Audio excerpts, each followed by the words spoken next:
All right, and joining me now from the Northwoods Humane Society is Lisa Lew. Good morning, Lisa. Hi, Mark. How are you? I'm doing well, and where are you situated at? That's interesting backdrop of. Well, this is the Oh, cat. This is the cat ISO area. So oh, this is the area where new cats come in who are not ready to be adopted yet, or sometimes they need a little extra medical attention or whatever. They haven't been spayed or neutered yet, so they're back here in the ISO area, and then they go into one of the adoption rooms. So they'll go from here to the cat room or to the kitten room, and okay. so I was just hurrying up, like trying to finish cleaning in here before before I had to do this. So, Yeah. uh-oh, Oh someone's my, screaming. that's Kittens an are playing angry with kitten. each other. Uh, so how many, maybe you don't have the statistics right now in the top of your head, but you might have a good idea of how many adoptions do you go through in a week? In Cats and dogs combined. in a week? Well, that kind of, it really depends. That Is one is is is it a hard to month? say because sometimes, like for instance, we've had a couple dogs and a couple cats already adopted this week, and we have quite a few kittens that are going to be adopted this week because they have been in what we call foster to adopt home. And they've been Okay. in these homes since they were maybe, 5, 6 weeks old. And now this week they are being spayed and neutered. And so they can be officially adopted this week. And then I think we have two today, two on Friday, and two next Monday. So these kittens have been fostered for several weeks, and now this will be their big week. But it's hard to say week to week. You just never know. Sometimes Yeah. there are different events that, beginning of school, or kind of people have other things they have to do before they can focus on adopting an animal. But it's hard to say week to week. We're always hoping at least we have one every day, but that Right. doesn't. Yeah. Yeah. And a lot of times the weekends can be really busy. It seems like we don't have anybody scheduled. And then Saturday morning, a lot of people are thinking, oh, I've got time off. So this would be a good time. So the key thing is that people have their adoption applications already completed and approved and on file, so that if they see a dog, cat, kitten that they're interested in adopting, they're one step closer to getting the animal that they're hoping for. So Yeah. And there's a process too of setting up an appointment before you come in, and yes. how has that been working, and why was that implemented? Well, we started doing that when COVID Sure. began. And so it's been working very well for us, for the staff and also for the animals, because that way we can really focus on, matching the person and the family with the right pet. So yes, we require approved application before you can schedule an appointment. Okay. Sometimes we can kind of squeeze somebody in if they don't know the procedure, and they stop here and they fill out a form. We can accommodate them usually.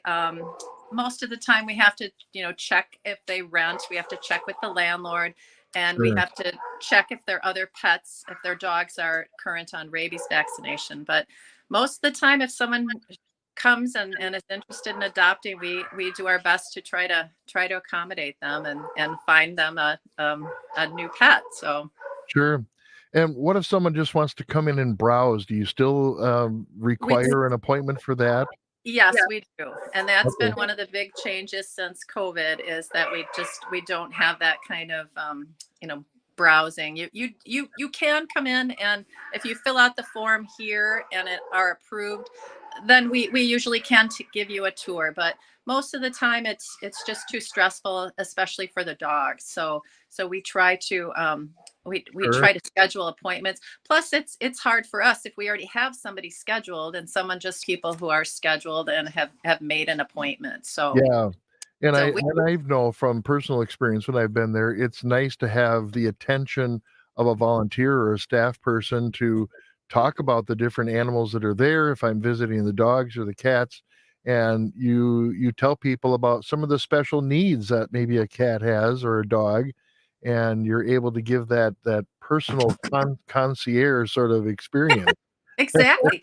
But and for instance, we had one of our fabulous volunteers at our thrift store. Her name is Greta, and she was looking for a cat. And she came in about 2 weeks ago, and we wanted to make sure that we found just the right cat for her. So, we brought in one that we thought would be a good fit, and it just wasn't right. So then we brought in the next one, and that one clicked. So that's sometimes it takes looking around and feeling out the animals and seeing what their personalities are like to find Sure. that right match. So we're Yeah. really happy for Greta and her new kitty. And volunteering at the Humane Society, what's involved with that? How do people get involved, and how do they, where's your biggest need right now for volunteers? Well, right now, I'm really looking for some help with cleaning the cats.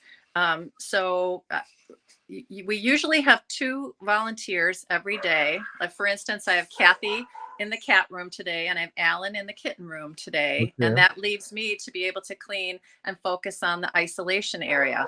But when we only have one volunteer, then I have to hurry up, do this, and then go into clean the other room. And it's just really nice to have two volunteers.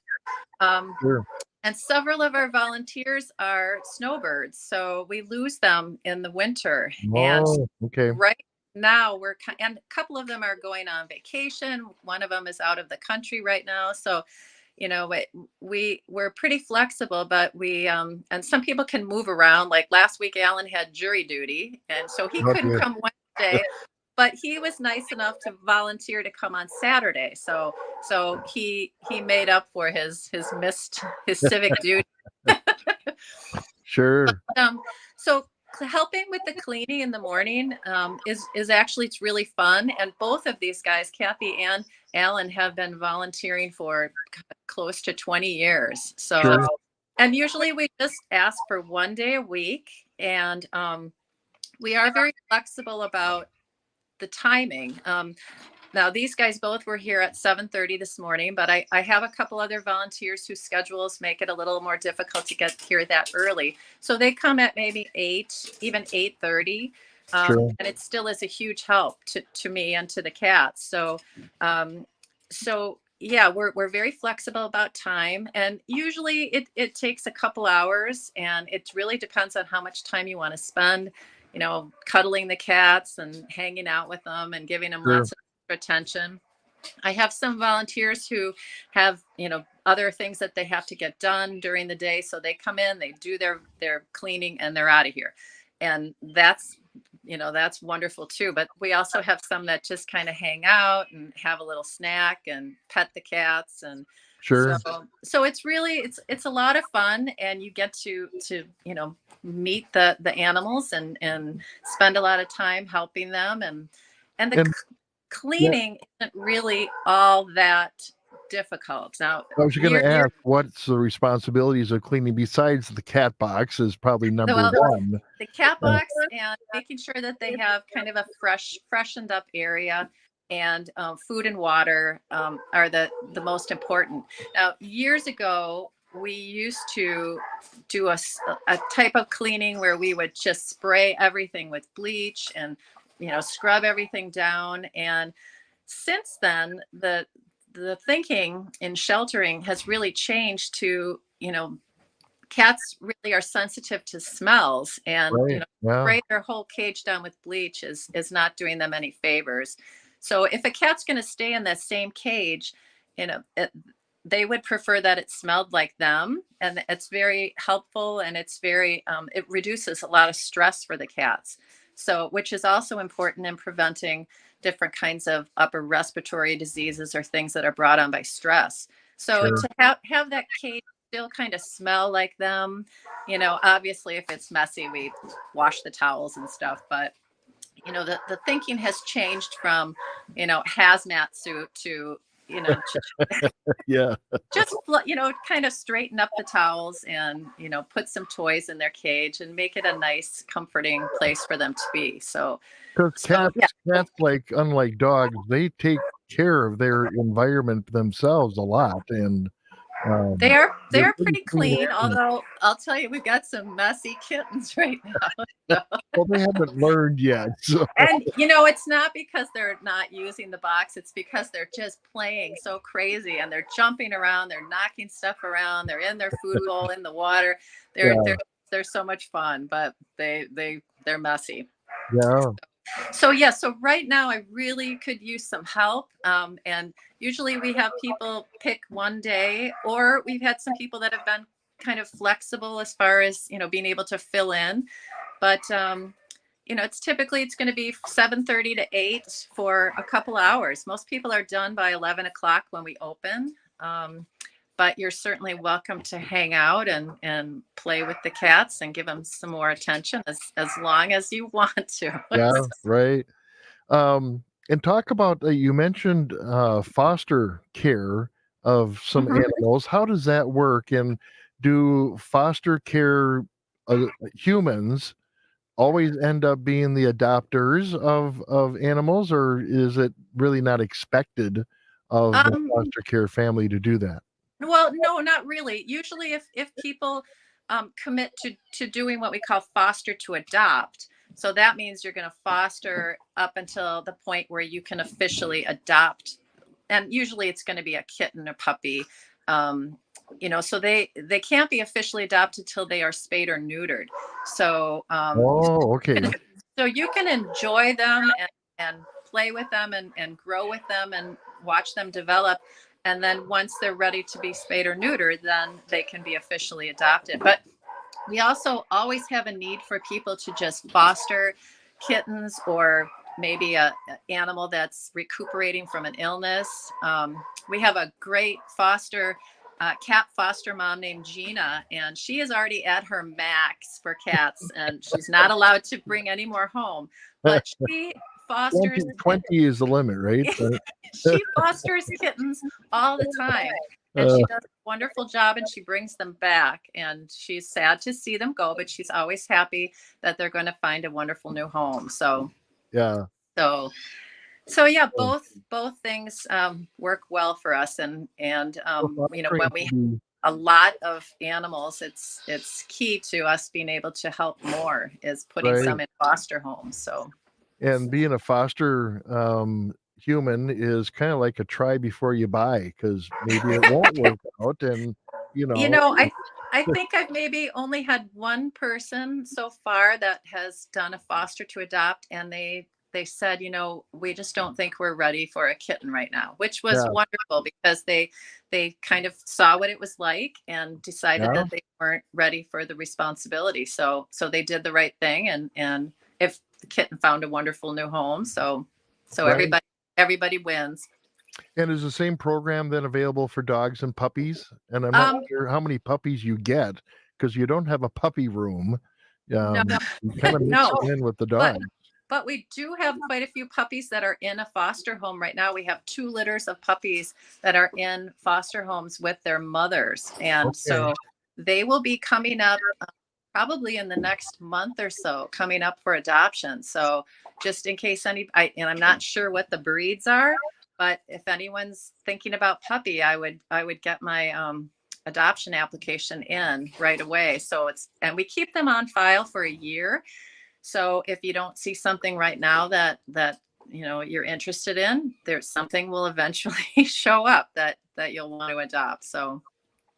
Okay. So Wow. yeah, right now we've got about, I think, in the building, I probably have about 65 cats, and I think we have about 11 dogs in the building, and quite a few dogs and cats in foster too. So we've got kind of a full house right now for animals. So Yeah. Well, very cool. Well, thank you so much for you taking time and sharing with us what your needs are, because a lot of times we don't see these things, when we come in the front door. We see great cages and clean room and we're not aware that there's people in the background doing all this work, and it's Yeah. not just you, it's and you can't do it all, and your staff can't do it all, so we need volunteers to help out there, and donations. It's helpful to have that. If people visit the thrift store, that helps fund a lot of the services and supplies that you Yeah. need there. Yeah, and people just drop off. Sometimes someone will just come driving in and drop off a bunch of paper towels or bottles of bleach, and every little bit is Okay. appreciated. Or we also will take open bags of dog food, cat food, kitten food, whatever. We if we don't use them here, we help the community with their needs too. So Yeah. Very cool. Well, Lisa, thank you. If people want to get a hold of you, they can call you at 715-634-5394. And it's northwoodshumanesociety.org is the website. And is the application to adopt available on the website? yes, it is. It Okay, is available. So. good. And so is the volunteer application as well. Oh, But okay. if anyone is interested in helping out with the cats, they could certainly just call the shelter, ask for me, and I'd be happy to give them a tour, show them what we do, and get them hooked up with helping out the animals. All right. Lisa Lew of the Northwoods Humane Society, thank you so much for your time. We appreciate it. Well, we do too. Thank you, Mark. Take All right. care. Take care.